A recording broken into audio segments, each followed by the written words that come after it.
तो सूचना वर्तमान समय में मैं समझता हूँ कि अत्यंत प्रासंगिक तथ्य है जिसको इग्नोर नहीं किया जा सकता। और आपकी विश्वसनीयता बराबर बनी रहे और आपकी जो क्षमताएं हैं उस क्षमता के साथ में जो आप लोग काम करते हैं, मैं ये शुभकामना देता हूं कि वो कई बार, अनेकों बार हमारे लिए बड़ा मार्गदर्शक होता है। हम बहुत महत्वपूर्ण है। आप इसमें रह करके इसके कार्यों को देखिए। पत्रकार का संगठन आपके पीछे दीवार के रूप में खड़ा है कि पत्रकार समाज के कंट्रोल रूम होते हैं। जब अमन बिक रहा है, चमन बिक रहा है, गरीबों के तन का कफन बिक रहा है। बुरा अगर न मानो तो करे बजे में कानून कमीनों के हाथ से बदल।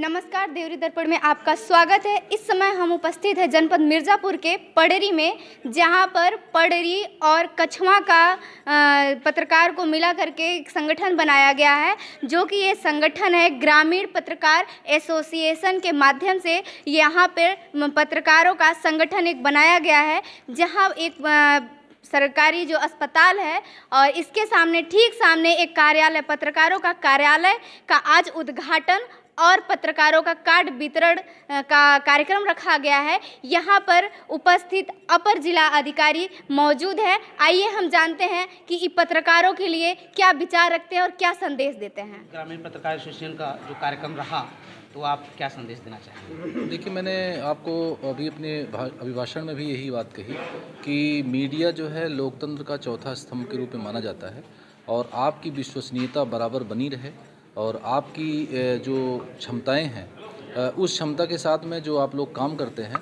मैं ये शुभकामना देता हूं कि वो कई बार, अनेकों बार हमारे लिए बड़ा मार्गदर्शक होता है। हम सभी को काम करने में काफ़ी सहूलियतें होती हैं, तो आपकी बहुत बड़ी जिम्मेदारी है और उस जिम्मेदारियों का आप लोग अपनी निष्ठा के साथ निर्वहन करें, ये ऐसी मेरी शुभकामना। जिसमें कि पत्रकार चौथा स्तंभ माना जाता है, वो है भी, तो इसमें प्रशासन का क्या सहयोग रहता है पत्रकारों के साथ? देखिए, मैं बता दूं, समय समय पर जहाँ पे भी इस तरीके की स्थितियाँ होती हैं, हम लोग सभी लोग समाज के अंतिम व्यक्ति तक हम लोग भी सारी योजनाओं का प्रचार प्रसार और उसका क्रियान्वयन करते हैं और आप लोग भी बहुत सारी सूचनाओं से हमें अवगत कराते हैं। तो हमारा आपका रोल जो है बहुत ही महत्वपूर्ण है, समाज के लिए भी, देश के लिए भी। तो हम लोग मिल करके काम करते रहेंगे, ऐसी मेरी सर अभी जैसे समस्याएं होती है पत्रकारों को खबर कवरेज करने या कहीं पे, तो उन पत्रकारों को और बाकी लोगों को क्या संदेश देना चाहते हैं? क्या समस्याएं आ सकती है तो क्या सहयोग मिल सकता है? नहीं, देखिए, मैंने आपको पहले बताया कि भाई विश्वसनीयता से बहुत महत्वपूर्ण है। आप अपनी विश्वसनीयता को बरकरार रखते हुए काम करते हैं और जहाँ पर भी देखिए सरकार भी आपके साथ है और हम सभी लोग जो प्रशासनिक अधिकारीगण हैं वो सभी आपके साथ हैं। कहीं कोई दिक्कत नहीं है। अगर ऐसी कोई बात है तो हम लोग उसको तत्काल समाधान करने की कोशिश करेंगे। जैसे में कि हमारे आज के ग्रामीण एसोसिएशन के अध्यक्ष रहे हैं देवेंद्र मिश्रा जी से मैं चाहूँगा कि आज का जो कार्यक्रम रहा, तो क्या बताएंगे? ये कार्यक्रम सिर्फ इसलिए था कि हम सभी लोग एक हों और अपनी समस्या आपस में बांट लें। कहीं ही समाचार संकलन करने में जो समस्या आती है, जो दिक्कतें आती हैं, कोई हम लोगों को धमकाने का प्रयास करता है, तो उसे हम एकजुट होकर के उसका सामना कर सकें, इसलिए यह कार्यक्रम रखा गया था कि आप सभी लोग एक जगह बैठने का प्रयास करें, आपस में सुख दुख बांटें और समस्याओं का निराकरण कर सकें। जैसे में आज कछवा और पहाड़ी मंडल का जो संरक्षक आप दिए हैं, जो निवेदन किए हैं आप लोगों से, पत्रकारों से, तो इसमें क्या बताएंगे आप? जो आज ये पद दिया गया है अजय ओझा जी को, ये इसलिए दिया गया है कि कछवा और पहाड़ी दोनों ब्लॉक के लोगों को ये समाहित करें और लोगों को संगठित करें, ताकि कोई भी पत्रकार भाई पीड़ित ना हो सके, कहीं से किसी पत्रकार भाई को कष्ट ना हो, ये पूरा प्रयास किया जाए। पत्रकारों का संगठन कितना महत्वपूर्ण है? बहुत महत्वपूर्ण है। आप इसमें रह करके इसके कार्यों को देखिए। पत्रकार का संगठन आपके पीछे दीवार के रूप में खड़ा है। आप कभी आपको कोई दिक्कत नहीं आने पाएगी। जैसे में कि हमारे बीच में प्रमुख जी हैं, तो मैं चाहूँगा कि पत्रकारों को क्या आशीर्वाद के रूप में बताना चाहेंगे आप? देखिए, मैंने आप लोगों को पहले भी बताया कि पत्रकार समाज के कंट्रोल रूम होते हैं और हमारा पहाड़ी ब्लॉक के समस्त पत्रकारों से मेरा अनुरोध है कि आप लोग जो भी खबर हो, उस खबर को बिना भेदभाव के और बिना पक्षपात के आप लोग उस खबर को प्रदर्शित करिए। उसी खबर के आधार पर हम लोग पूरा आप लोगों को सहयोग करेंगे और जहाँ पर भी जैसे गरीबों संबंधित जो भी योजनाएं हैं, अगर उनको नहीं मिल रही है तो आप लोग उसको गंभीरता दिखाइए, हम लोग आपके साथ हैं। ये है पत्रकारों के संगठन का ये जो कार्यालय खुला हुआ है, पत्रकारों के बैठने का, ग्रामीण पत्रकार एसोसिएशन यह कार्यालय है। आइए हम यहाँ दिखाते हैं इस कार्यालय को, जो कि यहाँ पड़री में कोई भी कार्यालय नहीं था। पत्रकार इधर उधर दर बदर भटकते थे और यहाँ वहाँ अपनी लेखनी चलाते थे। और ये है कार्यालय जो पड़री में खुला हुआ है, आपके जो है सामुदायिक स्वास्थ्य केंद्र ठीक सामने ही। यहाँ पर ये कार्यालय हम दिखा दें। और यहाँ पर उपस्थित है ग्रामीण पत्रकार एसोसिएशन के जिला अध्यक्ष। हम इनसे जानना चाहेंगे कि आखिर पत्रकारों के संगठन की क्या जरूरत पड़ी। सर, आप बहुत बहुत आभार आपका। यहाँ पर आप ग्रामीण पत्रकार एसोसिएशन का ये संगठन चल रहा है। धन्यवाद सारिका जी। पत्रकार अकेले कोई भी कार्य नहीं कर पाता, करने में उसे बहुत कठिनाइयाँ होती थी, लोग उसके जान के पीछे पड़ जाते थे, इसलिए आवश्यकता पड़ी संगठन की। अब संगठन उसके पीछे दीवार के रूप में खड़ा है, कोई भी उसे आंख नहीं दिखा सकता।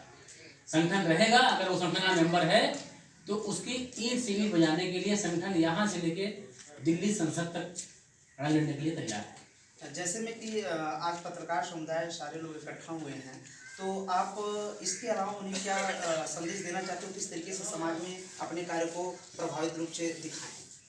पत्रकार हमेशा कभी भी पीत पत्रकारिता न करे, चाटुकारिता के रूप में पत्रकारिता अपनी कलम न चलाए, वो सच को उजागर करे। और सच को उजागर करने वाला पत्रकार सुर्खियों में होगा और सबके बीच जाना जाए। कभी भी पत्रकारिता को आय का साधन न बनाए, अपने आय के लिए कोई दूसरा व्यवसाय चुने और पत्रकारिता निरख होकर निसंकोच होकर कलम का सिपाही बहुत मजबूत होता है। कलम के सिपाही बने और सच को सबके सामने लाएं। जो कहा जाता है पत्रकार समाज का आईना है, तो समाज का आईना बने। और पत्रकारों को नया संदेश क्या देना चाहते हैं, उनके आचार विचार और प्रभाव किस तरीके से रहना चाहिए समाज में? पत्रकारों को संदेश यही देना चाहूँगा कि पत्रकार वक्ता नहीं होता, पत्रकार केवल लेखक होता है। वो अपनी लेखनी को मजबूत करे, वो चट्टी चौराहों पर बैठ करके अनाप शनाप न बोले, उसकी मुख से निकली हुई बातें समाज को एक आईना दिखाती है। इसलिए पत्रकार को चाहिए कि वो जो भी बातें कहें सोच समझ कर कहें। कभी भी किसी के बारे में उल्टी सीधी बातें पत्रकार के मुंह से सुना नहीं चाहिए। इसलिए सभी पत्रकार भाइयों को हमारा यह संदेश है कि वो कभी भी किसी के बारे में कोई भी लूज टॉकिंग समाज के सामने न करें। जैसे में कि इतने वर्षों से आप पत्रकारिता जगत में रहे हैं, पत्रकार के साथ दुख सुख में भी रहे हैं, समाज में अच्छा कार्य और प्रतिभा भी रहा है आपका, तो पत्रकार को 3 एंगल क्या बताना चाहते हैं? देखिए, पहला एंगल यह है कि पत्रकार को सबसे पहले अपने आप को मजबूत करना होगा, अपने परिवार को मजबूत कर ले, इसके बाद समाज को मजबूत करने की बीड़ा उठाए। जब वो स्वयं मजबूत नहीं रहेगा तो क्या मजबूत करेगा? दिन भर आएगा, समाचार संकलन करेगा, समाचार भेज के शाम को घर जाएगा, और जब उसके बच्चे कहेंगे कि पापा सब्जी नहीं आई, घर में दूध नहीं है, तो उसकी व्यवस्था कैसे करेगा? इसलिए पहले अपने आप को मजबूत करिए। जब आप स्वयं मजबूत रहेंगे तो समाज भी आपका साथ देगा और आप समाज में अच्छे ईमानदारी से खड़े हो सकते हैं। जैसे में कि न्यूज़ को कवरेज करते समय तमाम प्रकार की समस्याएं पत्रकार के सामने आती हैं। प्रशासन के बीच में कवरेज करने में कहीं कहीं प्रॉब्लम होती है, उनके साथ दुर्व्यवहार भी होता है, तो इसके उपलक्ष्य में आप क्या बताएंगे? पत्रकार के समाचार संकलन में करने में अगर कहीं कोई दुर्व्यवहार करता है तो उसके 2 कारण होते हैं। पहली कि वह व्यक्ति गलत काम करता होगा, वहाँ वो करेगा दुर्व्यवहार। दूसरी बात कि प्रशासन के लोग, कोई ऐसा अधिकारी आता है जिसकी प्रोटोकॉल लगी होती है और उसके सुरक्षा सेवक लगे होते हैं, तो वहाँ एक सिस्टम है, आप उससे कम से कम 3.5 फीट की दूरी पर ही रहेंगे। उसके नज़दीक अगर आप जाते हैं तो आपके साथ वो धक्का मुक्की कर सकता है। तो पत्रकार तो इसका आदी है, वो समाचार संकलन करने के लिए जाएगा तो धक्का मुक्की उसके लिए आम बात है। हम बिन बुलाए मेहमान हैं। सर, अभी आपने बताया पत्रकार और पीठ पत्रकारिता, तो इसका क्या? पीठ पत्रकारिता मतलब चाटुकारिता जी। हम किसी के पक्ष में केवल खुशी, ये बहुत गलत है, ऐसा नहीं होना चाहिए जी। पत्रकार की कलम एक आईना है। हम पीठ पत्रकारिता करके हम केवल एक व्यक्ति को या उस समाज को पानी से गिरा रहे हैं और अपने पत्रकार समाज को भी ऊपर ले जाकर नीचे ले जा रहे हैं। ऐसा नहीं करना चाहिए। बीच पत्रकारिता सबसे खराब पत्रकारिता है। ऐसे करने वाले लोग समाज में आगे नहीं बढ़ सकते। यहाँ पर उपस्थित है कछवा पड़री का जो मंडल अध्यक्ष अजय ओझा जी हैं। आइए हम इनसे जानते हैं कि इनकी क्या राय है और यहाँ पड़री में संगठित पत्रकारों को संगठित करने का इनका क्या उद्देश्य है। देखिए, हमारा उद्देश्य है कि हमारे जो पत्रकार साथी हैं वे एकमत होकर न्याय की लड़ाई लड़े। चौथे स्तंभ की मान्यता है हमारी, हम अपने कर्तव्यों का निर्वहन नहीं कर पाते। हम अलग अलग रहकर अपनी जो बात है, अपना जो संदेश है उसको पहुंचा नहीं पाते हैं लोगों के बीच में। हमें जब यह मंडल अध्यक्ष का दायित्व मिला उसमें मुझे सर्वप्रथम यह लगा कि जब तक हम एक जगह सुबह शाम बैठकर अपने जो बातें हैं, अपनी भावनाएं हैं एक दूसरे से शेयर नहीं करेंगे, हमारा जो उद्देश्य है उसमें हम सफल नहीं हो पाएंगे। हम अलग अलग कहीं चाय की दुकान पर, कहीं पान की दुकान पर बैठते थे और मजाक का पात्र बनते थे। हमें जिस दिन मंडल अध्यक्ष का दायित्व मिला उसी दिन से मेरे मन में यह था कि मैं एक अपने पत्रकार साथियों के लिए एक कार्यालय का उद्घाटन कराऊं, अच्छे अधिकारी से कराऊं, लोगों को संदेश जाए, पत्रकारों के लिए संदेश जाए, हम एकजुट होकर कार्य करें। ये इसी अपेक्षा के साथ यहाँ पे जैसे होता है कि पत्रकार चौथा स्तंभ है, तो क्या आपको ये लगता है कि जो पड़री है और ये कछवा जो मंडल अध्यक्ष का आपको पद मिला है और बाकी यहाँ पे काफी पत्रकार है यहाँ पर, तो क्या लगता है क्या यहाँ पे उपहास का पात्र बन रहे हैं? ऐसे चौथे स्तंभ होते हुए भी उपहास का पात्र बनते हैं पत्रकार? देखिए, पहले का तो मैं नहीं बता पाऊंगा जी। पिछले 3-4 सालों में जब मैं पहले सन 2002 में करीब 2002 से करीब 8-10 सालों तक मैंने पत्रकारिता की थी। उस समय बीच में राजनीतिक कारणों से मुझे दिल्ली जाना पड़ा था। उसके बाद इधर पिछले 2-3 सालों से मैं पुनः पत्रकारिता में सक्रिय हूँ और जिसने भी पत्रकारिता का उपहास, चाहे वो अधिकारी रहा हो, नेता रहा हो, किसी ने भी पत्रकारिता का उपहास उड़ाने का काम किया होगा तो उसके लिए आप लोग भी गवाह हैं। उसके लिए मैंने ही लड़ाई छेड़ी है। हमारे पड़री के पत्रकार साथियों के लिए अगर किसी ने भी कोई एक शब्द कहा होगा तो मैंने उसके लिए 100 शब्द प्रयोग किए होंगे। नाक में दम कर दिया था हमने। वह इसलिए हुआ कि आप लोगों का साथ, हमारे सभी पत्रकार साथियों का साथ, हमारे संरक्षक श्री विजय प्रताप सिंह जी का साथ, वरिष्ठ पत्रकार हैं और आशुतोष जी, मिथिलेश जी, सारिका जी, अनुराधा जी, अभय तिवारी जी, सब लोगों के साथ से पत्रकारिता की एक अलग मिसाल पेश की गई है और मैं आशा करता हूं कि आप लोग आगे से भी अपना सहयोग बनाए रखेंगे और मैं आप लोगों को विश्वास दिलाता हूं कि कभी भी किसी भी पत्रकार के प्रति किसी ने भी किसी भी प्रकार का दुर्व्यवहार किया, शब्दों का प्रयोग किया तो सर्वप्रथम उस लड़ाई को मैं शुरू करूंगा। हमारे सम्मानित जिलाध्यक्ष जी हैं, उनका आशीर्वाद हमें है। वे हमेशा संगठन के एक सदस्य के रूप में भी और अध्यक्ष के रूप में भी हम लोगों के साथ खड़े रहते हैं।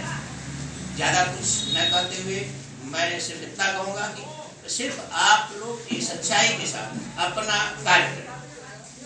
यहाँ पर उपस्थित हैं गार्जियन के रूप में और यहाँ के जो मंडल ग्रामीण पत्रकार एसोसिएशन के यहाँ पड़री में जो संरक्षक हैं अमर उजाला के विजय प्रताप जी हैं।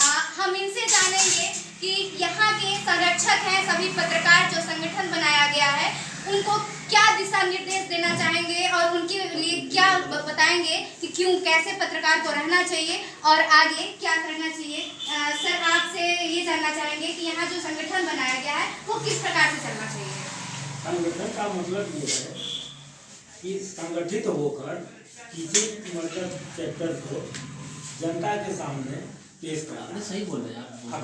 पत्रकारिता जगत में जैसे कि रस्सी है, रस्सी को कई रस्सियों को बांध मतलब एक रस्सी बनती है, उससे हाथी भी बांधा जा सकता है। लेकिन वर्तमान परिवेश में पत्रकारिता दो प्रकार की होती है, हो रही है। एक पीठ पत्रकारिता और एक पत्रकारिता। पीठ पत्रकारिता बहुत ज़्यादा लोग करने लगे हैं, जिससे आज अखबार का जो समाज का दर्पण होता है अखबार, उसका जो है कहीं न कहीं से ये सुनने में आता है कि वहाँ वो पत्रकार बेइज्जत हुए, वो पत्रकार बेइज्जत हुए। बेइज्जत का कारण उनका पीठ पत्रकारिता और जजकारिता। मैं चाहूँगा कि एक पत्रकार को किस तरीके से होना चाहिए, एक पत्रकार को किस तरीके से न्यूज को कवरेज करना चाहिए, इसके बारे में। पत्रकार को निडर होकर, और यदि वो कलम चलाता है तो जिस अखबार में चाहे प्रिंट मीडिया हो चाहे इलेक्ट्रॉनिक मीडिया हो, वो जब अपना समाचार लिखे तो अपने को, जैसे कि अमर उजाला का हम तो हम यदि कोई समाचार लिखते हैं तो मैं अपने को अमर उजाला का सदस्य समझकर लिखता हूँ, नहीं विजय प्रताप समझकर लिखता हूँ। जब विजय प्रताप हम नहीं समझेंगे, हम अपने को अमर उजाला का एक परिवार सदस्य समझेंगे, तो ऐसे परिवेश में हम जो भी लिखेंगे, अब विजय प्रताप बनकर लिखेंगे तो उसमें भाईचारा दुनियादारी प्रभावित करेगा। लेकिन जब हम अमर उजाला का पत्रकार बनकर लिखेंगे तो हम निष्पक्ष लिखेंगे, और निष्पक्ष होने के कारण उसका सदैव आदर सत्कार सम्मान, मतलब अमन बिक रहा है, चमन बिक रहा है, गरीबों के तन का कफन बिक रहा है। बुरा अगर न मानो तो करे बजे में कानून कमीनों के हाथ से कोई भी हो, चाहे पत्रकारिता हो, चाहे नेतागिरी हो, चाहे कुछ भी हो, यदि आप निष्पक्ष होकर काम करेंगे तो सदैव आदरणीय रहेंगे। अखबार का काम होता है कि अंतिम समाज के अंतिम व्यक्ति की आवाज को शासन तक पहुंचाना, और शासन के आवाज को समाज के अंतिम व्यक्ति तक पहुंचाना, यही पत्रकारिता। सर, हम ये जानना चाहते हैं, जो कलम निष्पक्ष पत्रकार लिखते हैं और निष्पक्ष पत्रकारिता लेखनी कर निष्पक्ष कलम चलाना चाहिए, उसके साथ साथ एक पत्रकार का छवि और चरित्र कैसा होना चाहिए? चरित्र बहुत उत्तम होना चाहिए। यदि ईश्वर को प्राप्ति करने के लिए लोगों को मतलब माया विरक्त होकर वर्क करना पड़ता है, उसी तरह पत्रकार का यदि क्रेज बनाना हो समाज में, तो आप एक माया विरक्त होकर, कहीं से प्रभावित न होकर, आप निष्पक्ष रूप से सही संपादन करेंगे, तो ऐसे पीरियड में आपका ख्याल इज्जत सम्मान अपने आप बढ़ जाएगा। जी बहुत बहुत धन्यवाद। सर ने बताया कि एक पत्रकार को निडर, निर्भीक और निष्पक्ष पत्रकारिता करनी चाहिए, और इस संगठन का बहुत ही जरूरत है सभी पत्रकारों को। बाकी देखते हैं कि इस संगठन का कितना असर पड़ता है इस क्षेत्र के प्रशासन और बाकी जनता पर।